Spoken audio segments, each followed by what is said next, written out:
اور ہم نے داؤد کو سلیمان عطا فرمایا جو بڑا اچھا بندہ تھا اور بے حد رجوع کرنے والا تھا۔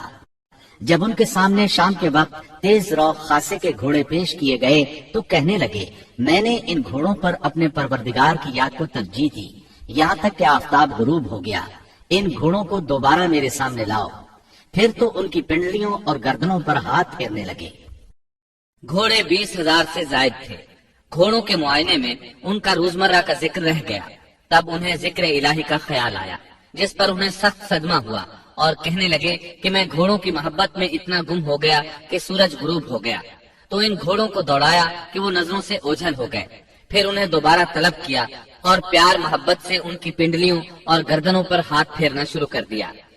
امام بخاری نے ابو ہریرہ رضی اللہ عنہ سے روایت کی ہے کہ ایک مرتبہ سلیمان علیہ السلام نے ارادہ کیا کہ اس شب میں اپنی بیویوں کے ساتھ ازدواجی فریضہ ادا کروں گا تو میری ہر ایک بیوی سے لڑکا پیدا ہوگا اور وہ میدان جہاد کا مجاہد بنے گا، لیکن اس ارادے کے ساتھ انشاءاللہ کہنا بھول گئے۔ اللہ تعالیٰ کو جلیل القدر پیغمبر کا یہ طرز پسند نہ آیا، چنانچہ اللہ تعالیٰ نے سلیمان علیہ السلام کے اس دعوے کو اس طرح غلط ثابت کر دیا کہ تمام بیویوں میں سے صرف ایک بیوی کے ہاں مردہ بچہ پیدا ہوا۔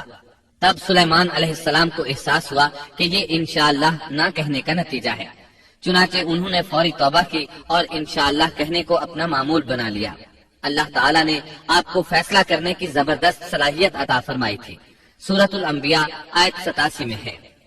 اور داؤد اور سلیمان کو یاد کیجئے جبکہ وہ کھیت کے معاملے میں فیصلہ کر رہے تھے کہ کچھ لوگوں کی بکریاں اس میں چر چگ گئی تھیں اور ان کے فیصلے میں ہم موجود تھے۔ ہوا یہ کہ 2 آدمی ہمسائے تھے، ان میں جھگڑا ہو گیا۔ ان میں سے ایک کے پاس کھیت تھا، اس میں اس نے فصل بو رکھی تھی، دوسرے کے پاس کچھ بکریاں تھیں۔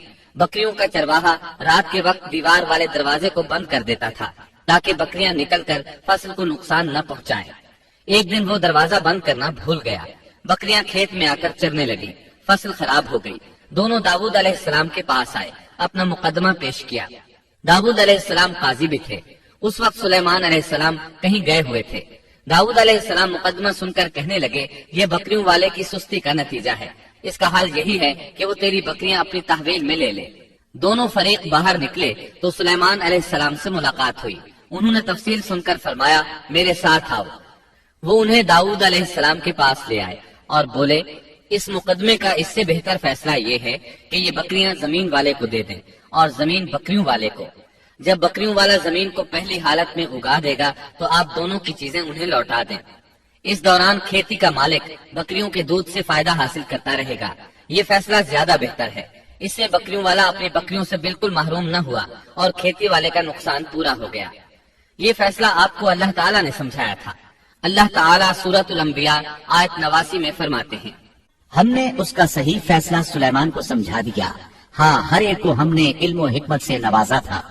بخاری اور مسلم میں ایک حدیث ہے، اس میں اسی قسم کا ایک واقعہ بیان ہوا ہے کہ 2 عورتیں اپنا مقدمہ داؤد علیہ السلام کے پاس لائیں۔ دونوں کو اللہ نے ایک ایک بچہ دے رکھا تھا۔ ایک بھیڑیے نے حملہ کر کے بڑی عمر والی کا بچہ چیر پھاڑ ڈالا۔ عورت چالاک تھی، اس نے چھوٹی عمر والی کا بچہ چھین لیا کہ یہ میرا بچہ ہے۔ داؤد علیہ السلام نے دیکھا بچہ بڑی عورت کے پاس ہے تو اس کے حق میں فیصلہ دے دیا۔ سلیمان علیہ السلام نے داؤد علیہ السلام سے اجازت چاہتے ہوئے کہا، کیا میں اس مقدمے کا فیصلہ کر سکتا ہوں؟ انہوں نے اجازت دے دی۔ سلیمان علیہ السلام نے عورت سے کہا، بچہ مجھے دے دو۔ بچہ ہاتھ میں لے کر انہوں نے تلوار نکالی اور دونوں عورتوں سے فرمایا، میں اس کے 2 ٹکڑے کر کے تم دونوں میں برابر برابر تقسیم کرنے لگا ہوں۔ یہ سن کر بڑی عورت بولی کہ ٹھیک ہے، جبکہ چھوٹی عورت مامتا کی وجہ سے چلا اٹھی کہ آپ اسے زندہ رہنے دیں اور اسے دے دیں۔ یہ سنتے ہی سلیمان علیہ السلام بول اٹھے، تو ہی اس کی ماں ہے، جس سے اپنے بچے کے ٹکڑے دیکھنا برداشت نہ ہو سکا، پھر بچہ اسے دے دیا۔ سلیمان علیہ السلام کا ایک تیسرا واقعہ قرآن میں یوں ہے، سورۃ النمل آیت 17 اور 18 میں ہے، اور سلیمان کے سامنے ان کے تمام لشکر جنات، انسان اور پرندوں میں سے جمع کیے گئے، ہر قسم الگ الگ کھڑی کر دی گئی۔ جب وہ چیونٹیوں کے میدان میں پہنچے تو ایک چیونٹی نے کہا، اے چیونٹیوں، اپنے اپنے گھروں میں گھس جاؤ، ایسا نہ ہو کہ بے خبری میں سلیمان اور ان کا لشکر تمہیں رونق ڈالے۔ ان تمام لشکروں کو اکٹھا کیا گیا تھا۔ اللہ تعالیٰ نے چیونٹی کی یہ بات سلیمان علیہ السلام کو سنوا دی۔ سورہ نمل آیت 19 میں ہے، اس کی اس بات پر سلیمان مسکرا کر ہنس پڑے اور دعا کرنے لگے کہ اے پروردگار، تو مجھے توفیق دے کہ میں تیری ان نعمتوں کا شکر بجا لاؤں جو تو نے مجھ پر انعام کی ہیں، اور میں ایسے نیک اعمال کرتا رہوں جن سے تو خوش رہے، اور مجھے اپنی رحمت سے نیک بندوں میں شامل فرما۔ آپ کا ایک واقعہ ملکہ بلقیس کے ساتھ پیش آیا، سورہ نمل آیت 20 تا 25 میں ہے۔ آپ نے پرندوں کی دیکھ بھال کی اور فرمانے لگے، کیا بات ہے کہ ہدہد نظر نہیں آ رہا؟ کیا وہ واقعی غیر حاضر ہے؟ یقیناً میں اسے سخت سزا دوں گا یا اسے ذبح کر ڈالوں گا، یا وہ میرے سامنے کوئی معقول وجہ بیان کرے۔ کچھ زیادہ دیر نہ گزری تھی کہ اس نے آ کر کہا، میں ایک ایسی خبر لایا ہوں کہ آپ کو اس کی خبر ہی نہیں، اور میں سبا کی ایک سچی خبر آپ کے پاس لایا ہوں۔ میں نے دیکھا ہے کہ ان کی بادشاہ ایک عورت ہے جسے ہر قسم کی چیز سے کچھ نہ کچھ دیا گیا ہے، اور اس کا تخت بھی بڑا عظیم ہے۔ میں نے اسے اور اس کی قوم کو اللہ تعالیٰ کو چھوڑ کر سورج کو سجدہ کرتے ہوئے پایا ہے۔ شیطان نے ان کے کام مزین کر کے انہیں دکھلا کر سیدھے راستے سے ہٹا دیا ہے، پس وہ ہدایت پر نہیں آتے کہ اسی اللہ کو سجدہ کریں جو آسمانوں اور زمینوں کی پوشیدہ چیزوں کو باہر نکالتا ہے، اور جو کچھ تم چھپاتے اور ظاہر کرتے ہو وہ سب کچھ جانتا ہے۔ ہدہد نے اللہ تعالیٰ کی یہ صفت اس لیے بیان کی کہ یہ اپنی حس کے ذریعے زمین میں پانی والے حصے کا پتہ چلا لیتا ہے۔ سلیمان علیہ السلام کو بھی یہی ہدہد بتایا کرتا تھا کہ پانی کہاں ہے، پھر آپ جنات کے ذریعے پانی نکلواتے تھے۔ یہ اطلاع سن کر سلیمان علیہ السلام حیران ہوئے۔ آپ نے ہدہد سے کہا، ہم ابھی تمہاری بات کی تصدیق کر لیتے ہیں۔ سورہ نمل آیت 27 اور 28 میں ہے۔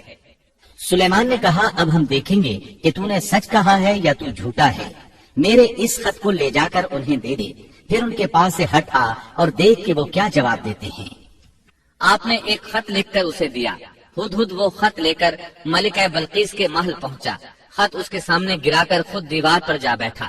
خط دیکھ کر ملکہ بلقیس نے کہا، وہ کہنے لگی، اے سردارو، میری طرف ایک باوقت خط ڈالا گیا ہے جو سلیمان کی طرف سے ہے، اور جو بخشش کرنے والے مہربان اللہ کے نام سے شروع ہے، یہ کہ تم میرے سامنے سرکشی نہ کرو اور مسلمان بن کر میرے پاس آ جاؤ۔ اس نے کہا، اے میرے سردارو، تم میرے اس معاملے میں مجھے مشورہ دو۔ میں کسی امر کا قطعی فیصلہ جب تک تمہاری موجودگی اور رائے نہ ہو نہیں کیا کرتی۔ ان سب نے جواب دیا کہ ہم طاقت اور قوت والے، سخت لڑنے بھیڑنے والے ہیں، آگے آپ کو اختیار ہے، آپ خود ہی سوچ لیجئے کہ ہمیں آپ کیا کچھ حکم فرماتی ہیں۔ اس نے کہا کہ بادشاہ جب کسی بستی میں گھستے ہیں تو اسے اجاڑ دیتے ہیں اور وہاں کے باعزت لوگوں کو ذلیل کر دیتے ہیں، اور یہ لوگ بھی ایسا ہی کریں گے۔ میں انہیں ایک ہدیہ بھیجنے والی ہوں، پھر دیکھ لوں گی کہ قاصد کیا جواب لے کر لوٹتے ہیں۔ ملکہ بلقیس یہ اندازہ کرنا چاہتی تھی کہ سلیمان علیہ السلام کس قسم کے بادشاہ ہیں، اور یہ کہ وہ ان کے خلاف لڑ سکیں گے یا نہیں۔ چنانچہ اس نے فلسطین کی طرف بے شمار تحائف روانہ کیے تاکہ لڑائی کی نوبت نہ آئے، لیکن جب یہ تحائف سلیمان علیہ السلام کے پاس پہنچے تو آپ غضبناک ہو گئے۔ بس جب قاصد سلیمان کے پاس پہنچا تو آپ نے فرمایا، کیا تم مال سے مجھے مدد دینا چاہتے ہو؟ مجھے تو میرے رب نے اس سے بہت بہتر دے رکھا ہے جو اس نے تمہیں دیا ہے، بس تم ہی اپنے تحفے سے خوش رہو۔ جا ان کی طرف واپس لوٹ جا، ہم ان کے مقابلے پر وہ لشکر لائیں گے جن کے سامنے پڑنے کی ان میں طاقت نہیں، اور ہم انہیں ذلیل و پست کر کے وہاں سے نکال باہر کریں گے۔ قاصد ان کا جواب سن کر اور یہ صورتحال دیکھ کر دہشت زدہ ہو گئے۔ انہوں نے بلقیس کے پاس جا کر ساری حقیقت بیان کر دی۔ ملکہ بلقیس نے انہیں پیغام بھجوایا کہ ہم اسلام قبول کرنے کے لیے تیار ہیں۔ سلیمان علیہ السلام تک اس کا پیغام پہنچا تو آپ اپنے درباریوں کی طرف متوجہ ہوئے۔ آپ نے فرمایا، اے سردارو، تم میں سے کوئی ہے جو ان کے مسلمان ہو کر پہنچنے سے پہلے ہی اس کا تخت مجھے لا دے؟ ایک قوی ہیکل جن کہنے لگا، آپ اپنی مجلس سے اٹھیں، اس سے پہلے میں اسے آپ کے پاس لا دیتا ہوں۔ یقین مانیے کہ میں اس پر قادر ہوں اور ہوں بھی امانت دار۔ جس کے پاس کتاب کا علم تھا وہ بول اٹھا کہ آپ پلک جھپکائیں، اس سے بھی پہلے میں اسے آپ کے پاس پہنچا سکتا ہوں۔ جب آپ نے اسے اپنے پاس موجود پایا تو فرمانے لگے، یہی میرے رب کا فضل ہے تاکہ وہ مجھے آزمائے کہ میں شکر گزاری کرتا ہوں یا ناشکری۔ شکر گزار اپنے ہی نفع کے لیے شکر گزاری کرتا ہے، اور جو ناشکری کرے تو میرا پروردگار بے پرواہ اور کرم کرنے والا ہے۔ حکم دیا کہ اس کے تخت کی صورت بدل دو تاکہ معلوم ہو جائے کہ یہ راہ پا لیتی ہے یا ان میں سے ہوتی ہے جو راہ نہیں پاتے۔ تخت لانے والے آدمی کے متعلق جو یہ آیا ہے کہ اس کے پاس کتاب کا علم تھا، تو مفسرین کا اس کے بارے میں اختلاف ہے کہ وہ کون تھا۔ قرآن کریم کے الفاظ سے جو معلوم ہوتا ہے وہ اتنا ہی ہے کہ وہ کوئی انسان ہی تھا جس کے پاس کتاب الہی کا علم تھا۔ اللہ تعالیٰ نے کرامت اور اعجاز کے طور پر اسے یہ قدرت دے رکھی تھی کہ پلک جھپکتے وہ تخت لے آیا۔ پھر سلیمان علیہ السلام نے تخت میں تبدیلی کا حکم دیا۔ تخت میں تبدیلی کا حکم سن کر اس میں سے ہیرے جواہر نکال دیے گئے اور دوسری جگہوں پر لگا دیے گئے۔ سورہ نمل آیت 42 اور 43 میں ہے۔ پھر جب وہ آ گئی تو اس سے کہا گیا کہ ایسا ہی تیرا بھی تخت ہے۔ اس نے جواب دیا کہ یہ گویا وہی ہے، ہمیں اس سے پہلے ہی علم دے دیا گیا تھا اور ہم مسلمان تھے۔ اسے انہوں نے روک رکھا تھا کہ جن کی وہ اللہ کو چھوڑ کر پرستش کرتی رہی تھی، یقیناً وہ کافر لوگوں میں سے تھی۔ اب سلیمان علیہ السلام کی ملکہ بلقیس سے گفتگو شروع ہوئی۔ پھر وہ اسے تخت کے پاس لے آئے۔ اس سے پوچھا، کیا تیرا تخت بھی اسی طرح کا ہے؟ اس نے بہت اچھا اور فصاحت سے بھرپور جواب دیا۔ اس نے نہ تو یہ کہا کہ ہاں، کیونکہ وہ تو اپنا تخت پیچھے سبا کے علاقے میں چھوڑ آئی تھی، یہاں کیسے آ سکتا تھا، نہ اس نے یہ کہا کہ نہ، کیونکہ یہ وہی محسوس ہو رہا تھا۔ البتہ اس میں قدر تبدیلی محسوس ہو رہی تھی۔ اس نے عجیب جملے میں جواب دیا کہ یہ وہی لگتا ہے۔ سلیمان علیہ السلام یہ جواب سن کر حیران ہوئے۔ اب آپ نے اسے اپنی سلطنت کا غلبہ دکھانے کے لیے ایسا منظر دکھایا جو کسی بشر نے آج تک نہیں دیکھا۔ چنانچہ آپ اسے ایک محل میں لے گئے۔ یہ مکمل طور پر شیشے کا تھا، اس سے دوسری طرف دیکھا جا سکتا تھا۔ فرش بھی شیشے کا تھا، شیشے کے نیچے پانی چھوڑا گیا تھا، پانی چلتا رہتا تھا۔ آپ اسے لیے اندر داخل ہوئے تو وہ بہت حیران ہوئی کہ محل میں پانی بہ رہا ہے۔ اس نے اپنا لباس کچھ اوپر کر لیا کہ بھیگ نہ جائے۔ اس نے اپنا پاؤں پانی پر رکھنا چاہا تو وہ شیشے پر پڑا، اور زیادہ حیران ہوئی اور شرمندہ بھی کہ دھوکا کھا گئی۔ اور یہ سب کچھ جنات کے ذریعے تیار کرایا گیا تھا۔ سورہ نمل آیت 44 میں اللہ تعالیٰ فرماتے ہیں، اس سے کہا گیا کہ محل میں چلی چلو، جسے دیکھ کر یہ سمجھ کر کہ یہ حوض ہے، اس نے اپنی پنڈلیاں کھول دی۔